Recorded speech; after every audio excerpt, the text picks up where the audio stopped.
उत्तराखंड के मुख्यमंत्री पुष्कर सिंह धामी ने लोकमाता अहिल्याबाई होलकर जी की 300वीं जयंती पर आयोजित कार्यक्रम में भाग लिया। इस अवसर पर उन्होंने अहिल्याबाई जी को पुष्प अर्पित कर श्रद्धांजलि दी। वहीं कार्यक्रम में भाजपा के राष्ट्रीय महासचिव विनोद तावड़े भी मौजूद रहे।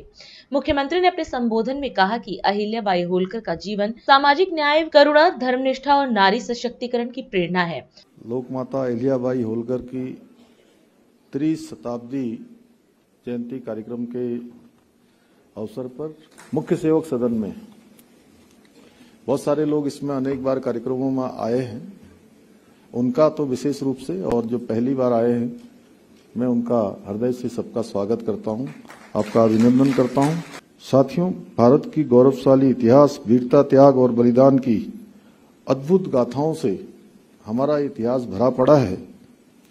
इस पावन भूमि पर भी समय समय पर अनेक ऐसे राष्ट्रनायक, राष्ट्रनायिकाओं ने जन्म लिया है जिन्होंने अपने शौर्य और पराक्रम से मातृभूमि की रक्षा के लिए अतुलनीय कार्य किया। अगर हम बात करें, चाहे सम्राट पृथ्वीराज चौहान हो, महाराजा सुहेलदेव हो, महाराणा प्रताप हो, छत्रपति शिवाजी महाराज हो, रानी दुर्गावती हो, झांसी की रानी लक्ष्मीबाई हो, ये सभी विभूतियां इतिहास की अमर विभूतियां हैं जिन्होंने मातृभूमि की रक्षा के लिए अपना सर्वस्व निछावर कर दिया और दुश्मनों के सामने कभी झुकना स्वीकार नहीं किया, कभी रुकना स्वीकार नहीं किया।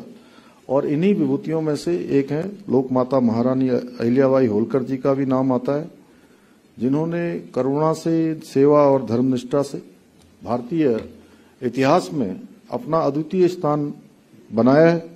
वो न केवल मालवा की कुशल प्रशासिका रही, बल्कि भारतीय इतिहास की उन दुर्लभ विभूतियों में से एक थी जिन्होंने शासन को केवल सत्ता का माध्यम नहीं बनाया, बल्कि जनसेवा, न्याय एवं धर्म की पुनर्स्थापना का साधन बनाया।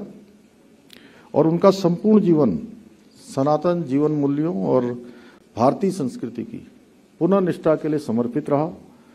और अनेक उन्होंने निर्माण कार्य किए, जैसा आपने बताया, सोमनाथ से लेकर, पुरी से लेकर, और जितने हमारे ज्योतिर्लिंग हैं, और रामेश्वरम, अयोध्या, मथुरा, और हमारी देवभूमि में महेंद्र भट्ट जी ने बताया, गौचर में बद्रीनाथ जी, केदारनाथ जी, और हरिद्वार में अनेक मंदिरों और घाटों का पुनर्निर्माण करवाया। साथ ही इन्होंने कई धर्मशालाओं का, कुओं का, रास्तों के निर्माण के साथ साथ जनसेवा के भी अनेक कार्य किए। उन्होंने संपूर्ण भारत में धर्मस्थलों का पुनर्निर्माण कर भारत की जो सांस्कृतिक आत्मा है उसको पुनर्जीवित करने का काम किया।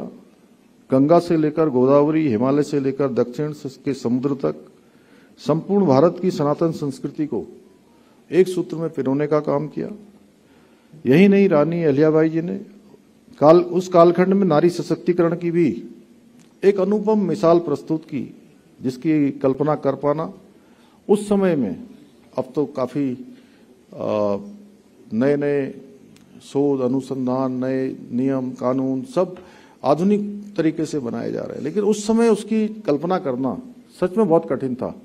और सैकड़ों वर्षों तक विदेशी आक्रांताओं ने फिर स्वतंत्रता के बाद गुलामी की मानसिकता से ग्रसित सरकारों ने हमारी महान विभूतियों को और उनके योगदान को, उनके द्वारा किए गए संघर्ष को, पराक्रम को, त्याग को वो सम्मान इतिहास में नहीं दिया जिसके वास्तव में वो हकदार थे।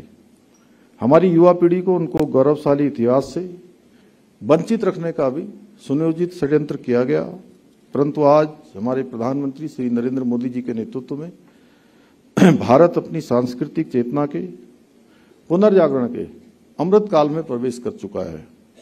वर्षों तक उपेक्षित रहे हमारे गौरवशाली इतिहास, महान राष्ट्र नायकों के योगदान और सांस्कृतिक विरासत को न केवल आज पुनर्स्थापित किया जा रहा है, बल्कि उन्हें राष्ट्रीय चेतना का आधार भी बनाया जा रहा है।